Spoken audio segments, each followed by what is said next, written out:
Hey, welcome back to the wonderful world of physics. Here at Backyard Mechanics. Well, if you're looking at your backyard physicist, my name is John Shaughnessy, and I'm here to set the city of Itabita on its heels. Just kidding. Here to set the world back on its feet. All right, we got here Shaughnessy's law of gravity. Got to come up with my own law of gravity to push force my theorem of how the pyramids control geoengineering functions on the planet Earth. Anyways, okay, an introduction to gravity wave, geometrical mass above the ellipsoid. Right here is planet Earth. All right, don't forget that. Now, there's going to be a test at the end of the show. Let's see, the figure to the right depicts the effect of the geometrical mass distribution of the gravity wave. The pyramid of, on the right, A, is larger than the pyramid on the right, B, or mountain ranges. They don't have to be pyramids, they're just mass above the ellipsoid. We're throwing pyramids. I shouldn't even use the word pyramid because people freak out and run away. But anyways, that's what's going on here. Okay, so you got both. Now the larger one puts out more of a gravitational wave because it condenses more, and so the flow goes from A to B. All right, just like the arrows on the picture here show. I don't know if you can see this or not. So that's it. That's what's going on in a nutshell on planet Earth. Now, what does this all mean? Well, this is what your ancient geoengineers used to control the temperatures on the planet Earth. For simplicity, we call this the Giza plateau. All right, it could be the Nile Valley pyramids, you know, whatever. There's, you know, Abusur, Saqqara, Giza. There's a lot of pyramids down there, and this over here will be the Hawaiian HOT SPOT.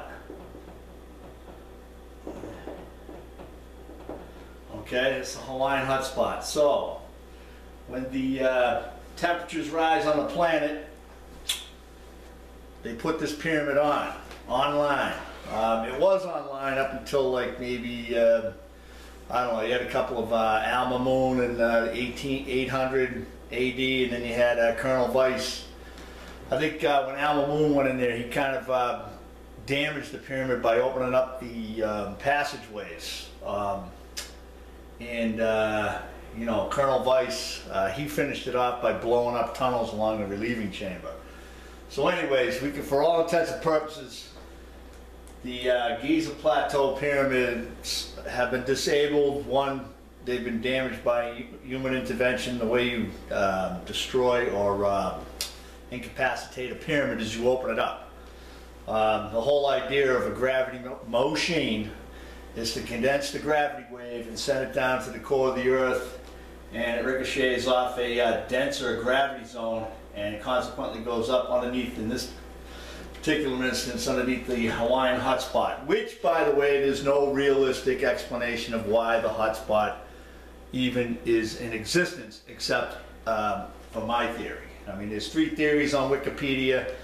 They're absolute gobbledygook. I have like evidence that I'm showing you right here and right now. So staying on track here, if the pyramids were not entered into and respected as they were supposed to be, this system would have more or less caused a mini ice age to come into effect as our globe is heating up a couple of degrees every couple of years or whatever. So it would have been spewing ash into the atmosphere in the Pacific Ocean, right in between the 2 conveyor belts, north and south conveyor belts, or currents in the middle, as well as it's on latitude 30. But anyways, it would throw up a you know, ash in that belt around the you know, that ocean, probably go over the U.S. and consequently cool off the Atlantic just by blocking sunlight. You know, you got your geoengineers right now, they're loading up a plane with who knows what kind of chemicals, and they're talking about going into the atmosphere and just discharging this stuff and reflecting a percentage of the light in this area, you know, or in the equator, one or the other. But our you know, past societies, a lot brighter than we are. You know, they were a type 3 society. They could control their environment, and this is what they did to control their environment. Due to human activity, due to just the earth warming up, you know, you can't, it's not like a refrigerator, you set it and forget it. You can't just set it at 35, 40 degrees, excuse me, and it's going to just maintain the temperature. It goes from ice age to overheating to an ice age to overheating to an ice age.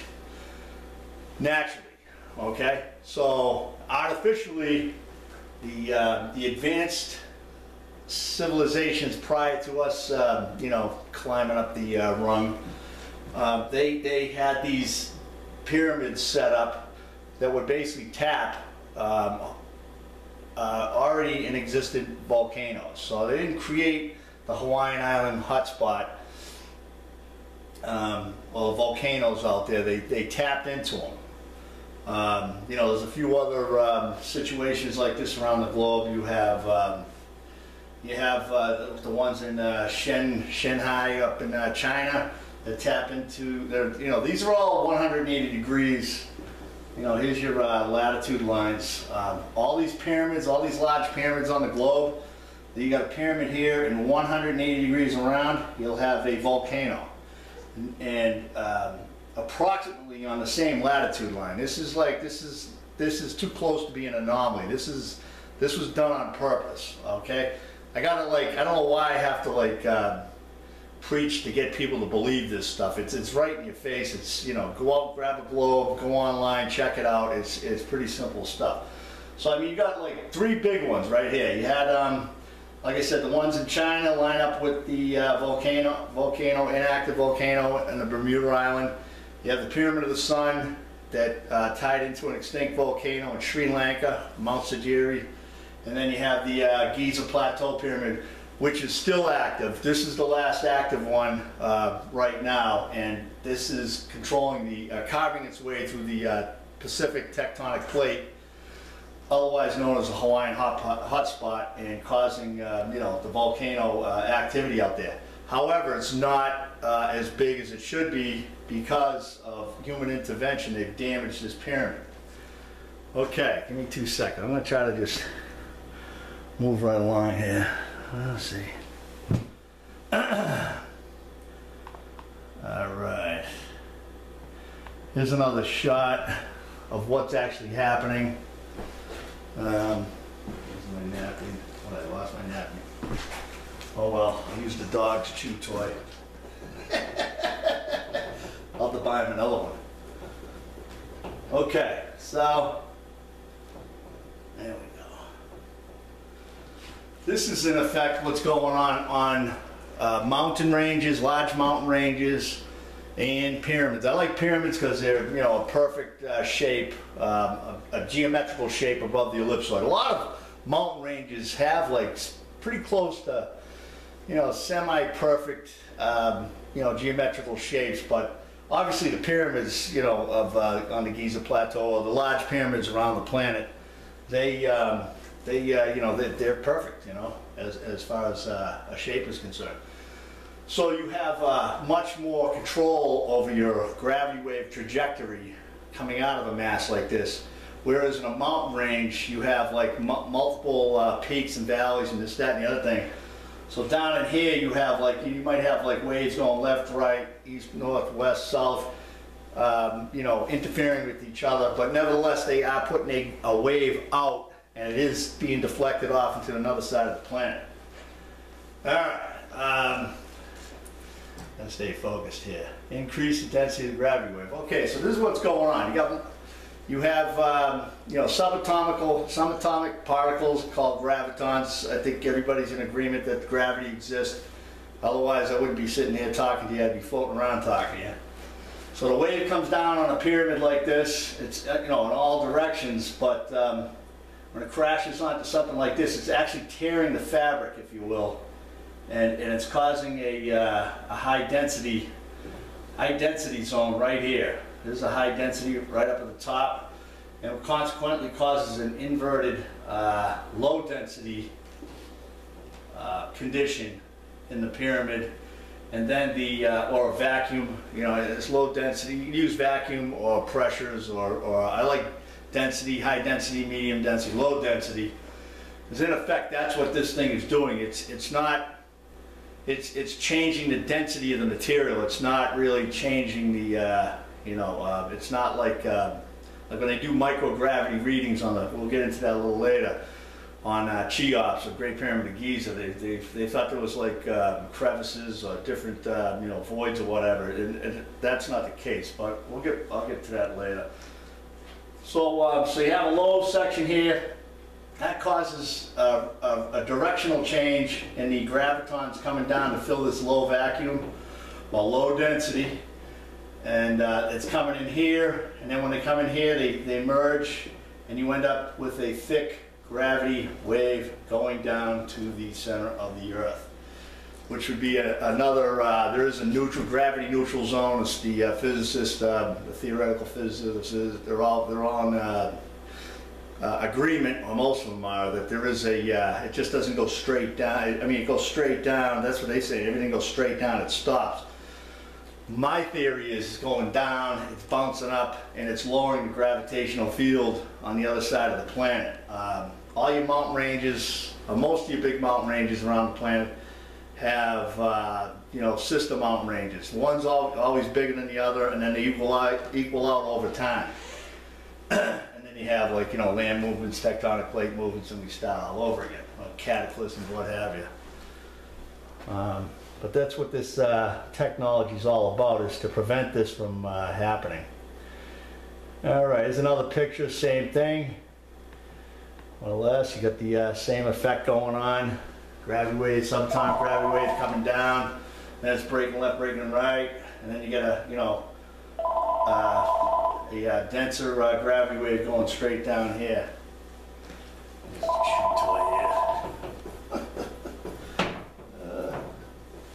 Who knows what kind of chemicals inside here, right? Excuse my system. I got a bowl holding up this dry erase board. One of these days I'm gonna get my act together. All right, we're just gonna cruise along. You know, I can you can go online on my website and read this, my law of gravity. My website's www.pyramidgravityforce.com. It's on the front page, all the way scroll to the bottom. It's under Word. Open it up, read it if you'd like, and that's it.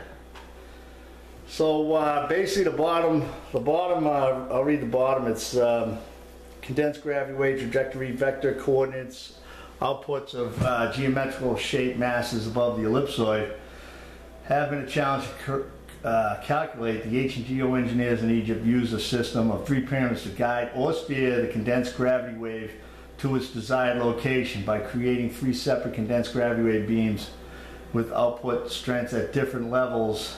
The 3 separate condensed gravity waves acts as a gravitational wedge, changing the density and thus manipulating the direction of said condensed gravity wave.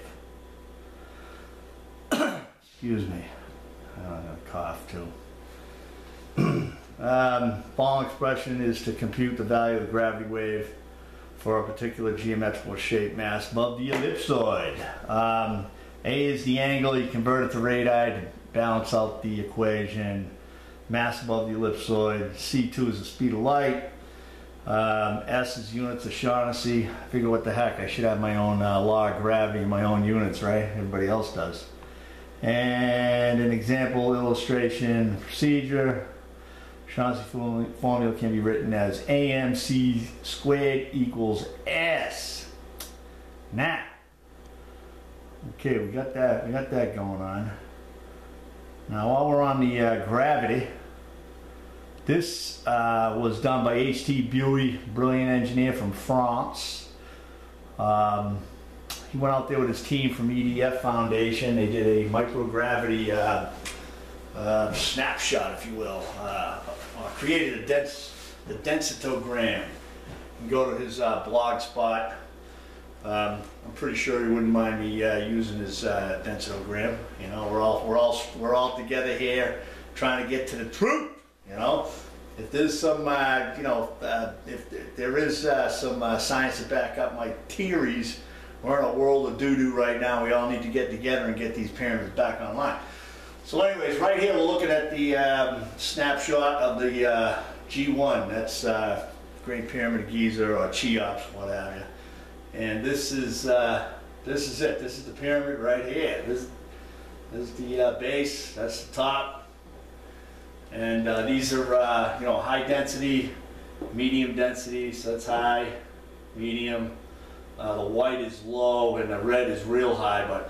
But what I want to you know, inject into this is that this is damaged goods. This pyramid has been like damaged through obviously time, weather here on Earth, and the latest damage was done with human intervention, basically knocking it, you know, crippling it down to like maybe 10% of operational strength.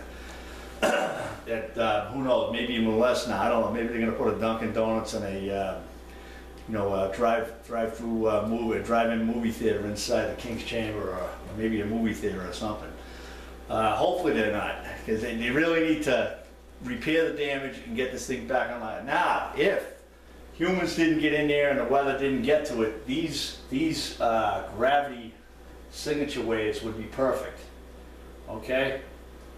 They would be perfect. It'd be better than my drawing, put it that way. Be laser beam sharp. Breakdown of gravity wave, high, low, high, low, high, low, high, low. Okay, and you know, the gravity wave is probably, you know, it's going at the speed of light when it hits the pyramid, and then you have a you know, then it breaks down to slightly below the speed of light. Then you have the density increase and decrease steps. It's like 7 steps on this pyramid that I could see, that I counted, and seven actual high-low wave situations going on. So that's it. You know, these are all, you know, this is you know, painstakingly processed to get this information out. Another great guy, Houdin, I forget his well, anyways, he came up with a theory that they were what do you call it? Signatures of a ramp. Now, mind you, it could be. I don't have any objection with the ramp theory. I think, you know, that's probably the most efficient way. But the signature, you know, I oppose this theory, Mr. Houdin's theory, in that this signature is not a ramp, the remnants of a ramp. It's the actual gravity wave affecting, getting affected. Now, if you go to mountain ranges around the planet, volcanoes, you have a similar signature as this is. And that is what I'm basing my theories on, is that there's enough gravity information out here right now. The Gochi satellite run by the European Space Agency has a ton of photos, images online. You can go check it out. And you will notice that most, if not all, of the higher mountain ranges, especially down in South America, and you know, I think the Himalayas, most of your volcanoes all have a this type of a you know, signature on it.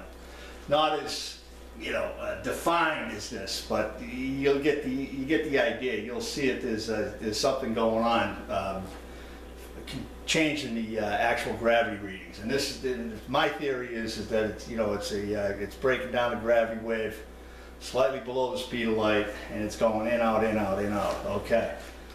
So, moving right along at the speed of light. Oh, there's one other little tidbit note. I watch a lot of stuff on YouTube. I don't know if everybody else is, but let me get this back up in the frame. Somebody did a calculation. They drew a circle, outer circle around the 4 corners, and then they drew a circle, inner circle around the inner edges, and they subtracted this measurement from this measurement, and they came up with the speed of light in meters. Just you know, coincidence? I think not. I mean, this thing is telling us something, and what it's telling us is that the gravity is traveling at the speed of light. And, you know, maybe this is just a you know, coincidence or whatever, but it's, you know, things that are operating on this pyramid are operating at the speed of light. Okay. So I throw it out there. So kind of just